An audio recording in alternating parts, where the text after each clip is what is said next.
प्रदेश के मेरठ जिले में शासी नगर इलाके का सेंट्रल मार्केट बहुत पुराना और व्यस्त बाजार है।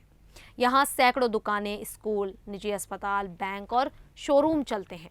रोजाना हजारों लोग यहाँ आते जाते हैं और बाजार में प्रति माह करोड़ों रुपए का कारोबार होता है। लेकिन अब इस बाजार पर बड़ा संकट आ गया है। सुप्रीम कोर्ट के सख्त आदेश के बाद आवास एवं विकास परिषद ने यहाँ 44 भवनों पर सीलिंग की कार्रवाई शुरू कर दी है। इन भवनों में 396 से ज्यादा दुकानें और प्रतिष्ठान हैं। इससे हजारों व्यापारियों की रोजी रोटी पर खतरा मंडरा रहा है। व्यापारियों में गुस्सा और बेचैनी बढ़ गई है। ये संकट कई साल पुराना है। शासी नगर की योजना संख्या 7 में मूल रूप से रेजिडेंशियल प्लॉट थे, लेकिन समय के साथ यहाँ व्यवसायिक निर्माण हो गए। लोग दुकानें, अस्पताल और स्कूल बनाते गए। आवास विकास परिषद ने पहले इन निर्माणों को नियमित करने की बात कही थी। व्यापारियों ने शमन नीति के तहत करीब 70 करोड़ रुपए तक जमा भी कर दिए थे। फिर भी सुप्रीम कोर्ट ने इसे अवैध माना। कोर्ट ने कहा कि रेजिडेंशियल एरिया में व्यावसायिक उपयोग गलत है। दिसंबर 2024 और उसके बाद की सुनवाइयों में कोर्ट ने सख्ती दिखाई। अप्रैल 2026 में कोर्ट ने 44 भवनों को सील करने और कुछ को ध्वस्त करने के आदेश दिए। कोर्ट ने अधिकारियों को भी फटकार लगाई कि वे कानून का पालन क्यों नहीं कर रहे। सीलिंग की कार्रवाई शुरू होते ही बाजार में हंगामा मच गया। व्यापारी सड़कों पर उतर आए। उन्होंने आवास विकास की टीम का घेराव किया। कुछ जगह पर पुलिस के साथ भी झड़प हुई। एक व्यापारी को दिल का दौरा पड़ गया। महिलाएं रोती नजर आईं। 9 अप्रैल 2026 को व्यापारियों ने पूरा मेरठ शहर बंद रखा। बाजार, पेट्रोल पंप, अनाज मंडी सब बंद रहे। 665 से ज्यादा संगठनों ने इसका समर्थन किया। व्यापारी कह रहे हैं कि उन्होंने सालों की मेहनत लगाई थी। यहाँ उनके परिवार चल रहे थे। अचानक सब कुछ सील हो जाना उनकी जिंदगी बर्बाद कर रहा है। इसी बेचैनी के बीच संयुक्त व्यापार संघ ने तुरंत कदम उठाया। शील कुंज इलाके में सुधीर रस्तोगी के आवास पर एक अहम बैठक बुलाई। बैठक में संगठन के अध्यक्ष अजय गुप्ता, महामंत्री दलजीत सिंह और कई अन्य पदाधिकारी शामिल हुए। बैठक में आगे की लड़ाई की पूरी रूपरेखा तय की गई। व्यापारियों ने फैसला किया कि अब वे सिर्फ प्रदर्शन नहीं करेंगे, बल्कि सरकार तक सीधी बात पहुंचाएंगे। अजय गुप्ता ने नवभारत टाइम ऑनलाइन से बात करते हुए बताया कि संगठन के संरक्षक अरुण वशिष्ठ की ओर से मुख्यमंत्री योगी आदित्यनाथ से मुलाकात का समय मांगा जा रहा है। इस मुलाकात में 2 मुख्य मांगे रखी जाएंगी। पहली, व्यापारियों का पुनर्वास। दूसरी, पूरे मामले की निष्पक्ष जांच हो।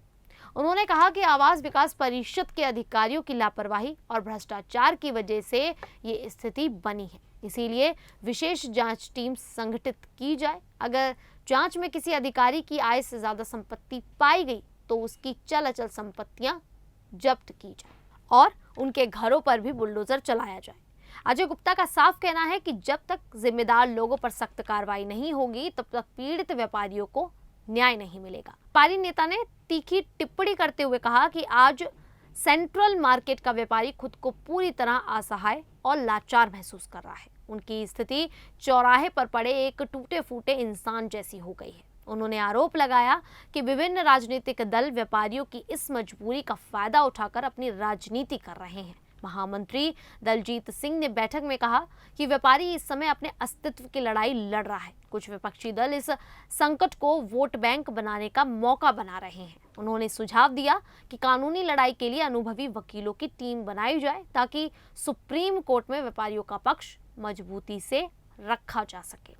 बैठक में एक और बड़ा फैसला लिया गया। अगर कानूनी लड़ाई में धन की जरूरत पड़ी तो पूरे मेरठ जिले के व्यापारियों से आर्थिक सहयोग जुटाया जाएगा। संगठन के लोग जरूरत पड़ने पर हर व्यापारी के घर दरवाजे तक पहुंचकर चंदा इकट्ठा करेंगे। इससे संघर्ष को मजबूती मिलेगी। बैठक में पवन मित्तल, अंकित गुप्ता, सत्येंद्र अग्रवाल, प्रदीप शर्मा, राजीव गोयल, धनंजय कालिया समेत कई अन्य व्यापारी भी शामिल हुए। उन्होंने अपनी पीड़ा और सुझाव रखे। व्यापारियों का मुख्य आरोप है कि आवास विकास परिषद ने पहले तो पैसे लिए और निर्माण को बढ़ावा दिया, लेकिन कोर्ट में व्यापारियों का पक्ष ठीक से नहीं रखा। उन्होंने सुप्रीम कोर्ट को गुमराह किया। अब व्यापारी कह रहे हैं कि 42 से ज्यादा अधिकारियों और कर्मचारियों पर कार्रवाई होनी चाहिए। कुछ ने तो सीधे कहा कि उन्हें जेल भेजा जाए। ये मामला सिर्फ 44 भवनों का नहीं है। व्यापारियों का डर है कि आगे और भी निर्माणों पर कार्रवाई हो सकती है। सुप्रीम कोर्ट ने सेटबैक से जुड़े 800 से ज्यादा मामलों पर भी सख्ती दिखाई है। कोर्ट का रुख साफ है, कानून का पालन होना चाहिए। कोई भी अवैध निर्माण लंबे समय से चला आ रहा हो तो भी वो कानूनी नहीं हो जाता। फिलहाल स्थिति तनावपूर्ण है, सीलिंग की कार्रवाई जारी है, पुलिस और प्रशासन भारी बल के साथ तैनात है, व्यापारी लगातार विरोध कर रहे हैं। वे मुख्यमंत्री से उम्मीद कर रहे हैं कि सरकार हस्तक्षेप कर कुछ रास्ते दे और राहत दे। साथ ही एसआईटी जांच से सच्चाई सामने आए और दोषी अधिकारियों पर बुलडोजर जैसी कार्रवाई हो। सेंट्रल मार्केट मेरठ का महत्वपूर्ण हिस्सा है। अगर ये बाजार पूरी तरह प्रभावित हुआ तो न सिर्फ व्यापारियों बल्कि आम लोगों, छात्रों और मरीजों को भी परेशानी होगी। व्यापारी चाहते हैं कि विकास हो, लेकिन उनकी आजीविका भी बचे। वे कह रहे हैं कि सरकार संतुलित रास्ता निकाले, या तो निर्माण नियमित हो या वैकल्पिक जगह दी जाए। खैर, इस पूरे मामले को लेकर आप लोगों की क्या राय है, आप हमें कमेंट करके जरूर बताएं। अभी के लिए इतना ही, फिर हाजिर होंगे ऐसी ही यूपी से जुड़ी बड़ी खबरों के साथ। तब तक के लिए देखते रहिए द न्यूज़ 15।